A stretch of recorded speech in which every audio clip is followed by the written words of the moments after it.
Hi everybody, it is Danny, your scrapper on the street, and I bet you were starting to think I only owned pajamas, but it's the weekend, so I was able to take on the challenge a little later in the day and actually shower and get dressed and put on some makeup for you. So this is it, day 28 of Load 215. We did it.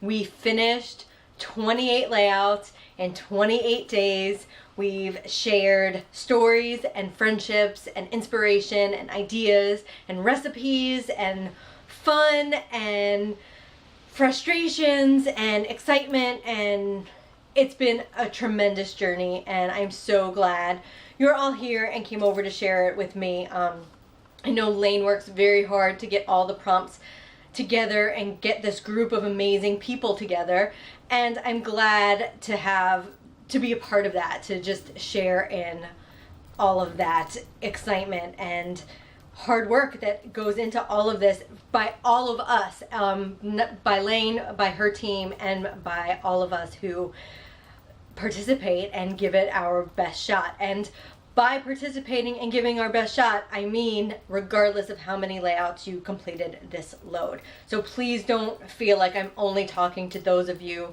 who did 28 and 28. You could have done 8 in 28 or 80 in 28. God bless you if you did, because it was all I could do to get the 28. But it's however we took on this challenge, cheers to you, because you've made it to the finish line, and I'm very impressed and very proud to be a part of this community. So today we had to talk about a book that made us cry, and I had a book that came to mind immediately. I continued to go through the rest of this month without ink, so that ink situation meant I didn't stage photos or pull photos off the internet to print, and I didn't want to go digital again today. So I thought long and hard about it. The book that made me cry, that popped into my mind as soon as I heard the prompt, was a book by an unlikely person when you think of crying. And it was by Kevin Smith, and he's known for making films like Clerks and Mallrats and Jay and Silent Bob, and he's the Silent Bob and also the writer, director, and all-around genius in my head for these movies. But I read one of his books. I've read all of his books, but one in particular, he went into very detailed about losing his dad.